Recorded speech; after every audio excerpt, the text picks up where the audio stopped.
xogo dheeraada ayaa laga helayaa dhagixii weynaa ee la sheegay inuu ka mid yahay meerayaasha hawada sare kuna soo beegan yahay dhulkeenna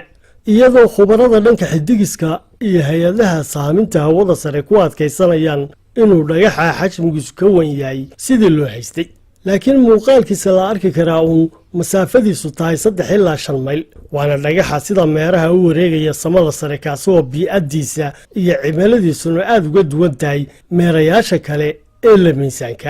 waana dhagaxa meeraysanaya ee ku dhowaaday cadceedda kana soo xambaartay cimilo diirimaadkeedu xad dhaaf yahay kaasoo dhagax iyo dhoobo qara lehna ka samaysan sida shamaca oo kalena u iftiimaya barnaamijkeena xogta dahsoon waxaynu daaha kaga qaadi doonaa halka xilligan dhagaxaasi lagu sheegay isbedelada ku yimid xawaarihiisii dheereynayay ee uu dhanka dhulka ugu soo dulundulcoonayay qaabka ay u yaraatay khatartii laga qabay inuu dhulka hirdiyo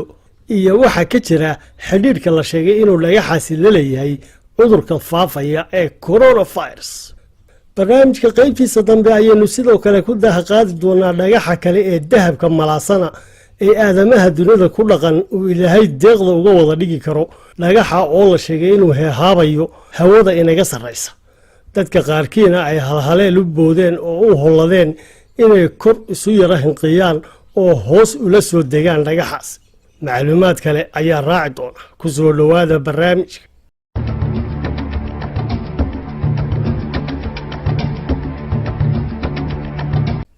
dhagixii weynaa ee aynu hore ugaga hadalnay barnaamijkeena xogta dahsoon oo ay macluumaadka la xidhiidhay soo daayeen hay-adaha saaminta hawada sare ee caalamka gaar ahaana ay hay-adda naasa sheegtay inay si joogta ah ula socotay dhaqdhaqaaqiisa ayaa culimo badan oo dhanka xidigiska ahi ka qayb qaateen arrinkiisa kadib markii la sheegay inuu ku soo beegan yahay dhulka aynu ku noolnahay oo haddii uu ku soo dhacana uu sababi karayay khasaare ballaadhan dhagaxaasi oo hadda markii hawshiisa laysugu yimi loo bixiyey magaca atlas ayaa la ogaaday inuu ka wan yahay masaafadii loo filayey isagoo samada sare ee dhulkeenna soo gaari doona dhammaadka bisha abriil ee aynu ku jirro laakiin isbeddel ay cadceedda uu ku dhowaaday ay ku samaysay dhagaxa socodkiisii darteed aanu haatan u duqaynaynin dhulka masaafo lagu arki kari doono agabka aragti dhoweeyaha ah iyo qaybaha kale ee teleskobyada sida hay-adda naasa ku sheegtay warbixin cusub oo xaaladda dhagaxaasi ay ka soo saartay ma jirto ayaa la yidhi khatar la saadaalin karo oo haatan muuqata oo uu dhagaxaasi u geysan doono dhulka aynu ku noolnahay waxaana uu isu soo taagi doonaa masaafo durugsan khabiir dhanka xidigiska oo u dhashay dalka Austria Mr. Miguel Gager oo isagu ka mid ah dadka ay u suura gashay inay sawirro ka qaadaan dhagaxaasi waxa uu sheegay inuu leeyahay cimilo diiran oo uu dacal ka shidmayo kaasoo markii ugu horreysay ee teleskoobka lagu arko ay ahayd bishii Diseembar 2019 ahaana mid aad u durugsan iftiinkiisa iyo oolka ka shidmaya dhagaxaasi waxaa xilliga gudcurka lagu arki karaa baa leeyahay cidhifka waqooyi ee caalamka isagoo soo gudbaya oo soo tallaabaya oo dhammaadka bisha abriilna indhaha caadiga ah lagu arki karo iyadoo aan wax arag dhoweeye ah loo isticmaalin gaar ahaana waxa uu si weyn uga muuqan doonaa dadweynaha ku nool mandaqada damaam ee boqortooyada sacuudiga doctor cabdalla oo bare ka ah kuliyadda juqraafiga ee jaamacadda qasiim ee boqortooyada sacuudiga waxa uu sheegay in dhagaxa meeraha ee atlas uu dhammaadka bisha midabkiisa maarin dhalaalka ah ee foolkaanaha u egi uu u bedelmi doono midab buluu ah kaasoo buu yidhi aynu si toosa indhaheenna ugu arki karno xilliga caalamka kale ee dhanka xidigiska Tommy Phillips ayaa laga soo xigtay in dhagaxani yahay mid 80meeyadii qarnigii hore sidan oo kale loo arkay qiyaasaha wareegiisana la filayay oo la sii saadaaliyay inuu soo muuqan doono sanadka 2020 isagoo sanadkii 2013 u dhawaaday cadceedda haatana culimada xidigisku waxay isku raacsan yihiin inuu dhagaxa atlas mar kale si cad uga wada muuqan doono caalamka marka la gaaro 30 bisha Maarch sanadka 2021 dabeetana oo bartamaha bisha May ee isla sanadka ku qarsoomi doono cidhifka waqooyi ee caalamka iyagoo dhammaan culimadii ka hadashay xaaladda dhagaxaasi ay beeniyeen in dhagaxaasi uu xidhiidh la leeyahay cudurka ku faafaya dhulka aynu ku noolnahay ee coronavirus oo xilligii uu ka dilaacay Shiinaha ay ku aadanayd markii la arkay dhaqdhaqaaqa xadaafka ee dhagaxaasi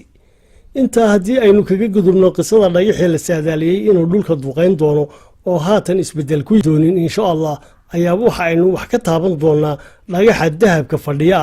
ee qiimihiisa lagu sheegay trilinaadka dollar.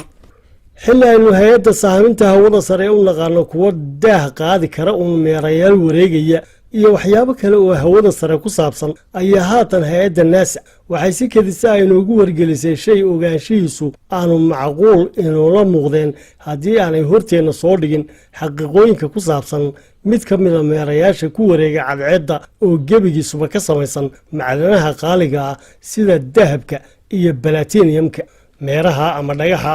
oo dadweynaha caalamka ku nool oo dhami ay qaybsan karaan khayraadkiisa, iyadoo haddii ay ku guulaysato hay-adda naasa inay dhagaxa meeraysanaya dhulka soo gaadhsiiso ay tallaabadaasi dhaawici doonto dhaqaalaha caalamiga ah ee maanta jira, maadaama uu dhulka gelin doono qiimaha dahabka iyo dheemanka keydka loo haysto. sida ay sheegtay hay-adda naasa oo go'aansatay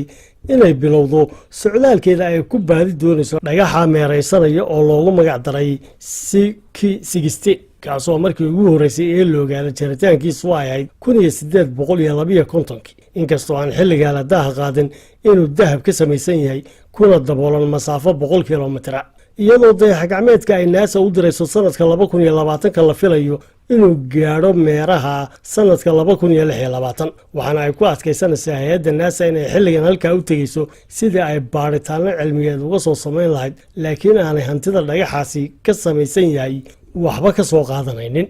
waxaana la ogyahay inuu ku sugan yahay meel u dhexaysa meerayaasha saxal iyo mariikh. wargeyska dasen ee dalka Britain oo qisada dhagaxa dahabka wax ka qoray waxa uu sheegay inuu ka samaysan yahay macaadin qaaliya oo qiimaheeda aan xisaabaha jiraaba si fudud loogu sheegi karin. dahabkuna sidiisaba waa ka ugu qaalisan macaadinta la yaqaano, kuwaasoo la daaha qaaday muddo 10 sannadood ka hor, waxaana la heli karaa oo la soo saari karaa isagoo keligiya iyo isagoo ku dhex khaldan maadooyin kale, waxaana laga ururiyaa meelo kala duwan oo ay ka mid yihiin laagaha webiyada ku aroora, bannaanada iyo dhulka buuraleyda ah, waxaana qiimaha gaarka ah u sii yeelay saamaynta iyo xidhiidhka uu la leeyahay siyaasadda maaliyadeed iyo talacageeda caalamka, iyadoo dhaqaalaha caalamiga ahina ku tiirsan yahay qiimaha dahabka marka uu kor u kaco iyo marka uu hoos u dhac sameeyaba.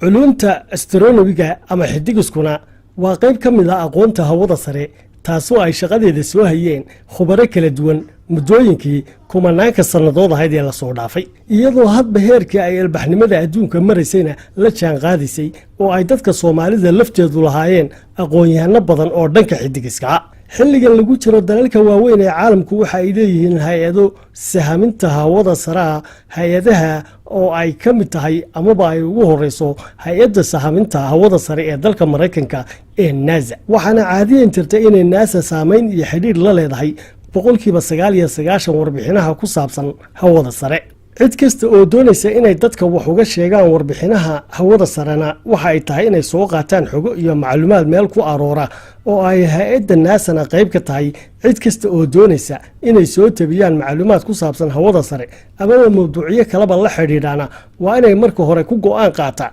in dadka dhageysanaya badankoodu ay ka aqoon badan yihiin ama uga xogogaalsan yihiin waxyaabahan uu soo gudbinayo. mana aha inuu soo gudbiyuhu caadaysto inuu warbixino ra'yigiisa uu ku cabirayo uu soo gudbiyo dadka ku xidhan, gaar ahaan marka aad ka warramayso xog ku saabsan hawada sare oo haddana aadan soo xiganin haba yaraatee macluumaad ay hay'adda naasa sheegtay. taasina waxay caddaynaysaa in ujeeddada warbixintaadu aanay dhammaystirnayn. dhanka kale inta badan waxaa dhacday in macluumaadka iyo warbixinaha yimaada ay isbedelaan oo development sameeya. haddii markaa aad la bilaabi kari weydo marka hore oo aad isbedelkii dambe ee warbixinahaasi sameeyeen aad soo qaadato, taa macnaheedu maaha inaad wax kama jiraan ka soo qaado qaybtii hore ee ku dhaaftay ee aadan nasiibka u yeelan inaad baahiso. laakiin waa inaad xustaa in isbedel dhacay oo horena ay sidaa iyo sidaa waxu jireen ama loo filayey. arrinta kale ee aynu doonayno inaynu isu caddayno dadkeenna warbixinaha tabiyaha waa inaynu ognahay karaamo ilaahay siiyey aadamihiisa oo tusaale ahaan khubarada dhanka xidigiska ee caddeeyey inuu dhagaxaasi hawada sare ee dhulkeenna iman doono wakhti cayiman uu sidoo kale ilaahay garansiin karo inuu dhagaxaasi dhulka soo gaari karo iyo in kale oo ay ka warrami karaan. iyadoo ilaahayna qur-aankiisa inoogu caddeeyey inuu shay kastaba sabab u yeelay. inta badan marka ay dadka inagu xidhan aynu la wadaagayno macluumaad waa inuu hadalkeennu cad yahay oo fahamka layna fahmayaana yahay mid xidhiidhsan oo aynaan shay isku hal mar laba magac u sheegin ama aynaan laba sifood oo kala duwan ku tilmaamin. tusaale ahaan inaynaan laba kelmadood oo isxiga ku odhanin waxaasi waa dayax iyo dayax maaha, amaba waxaasi waa dhagax iyo dhagax ma aha. waa inaynu raacno oo ku caloladayno ka saxda ah ee macluumaadka la xidhiidha. mana aha taasi in qofka wax tabinaya aanu khaldami karin, laakiin dhammaanteen waxba aynaga khaldami kara. arrinta layska ilaalinayaase waa inaadan markaaga horeba khalad u badheedhin, adigoo ujeeddooyin iska yar lehna haddana aadan ku xadgudbin dadkii kugu xidhnaa. waxyaabaha aynu ka hadlaynaana waa talooyin nastiixo oo aanay wax eedaynahay ku lamaanayn, cid gaar ahna loola jeedin. waana qayb ka mid a xirfadda suxuurfinimo ee aasaasiga ah, taasoo ay adag tahay in cid waliba buuxiso waajibaadkeeda iyo qawaaniinteeda.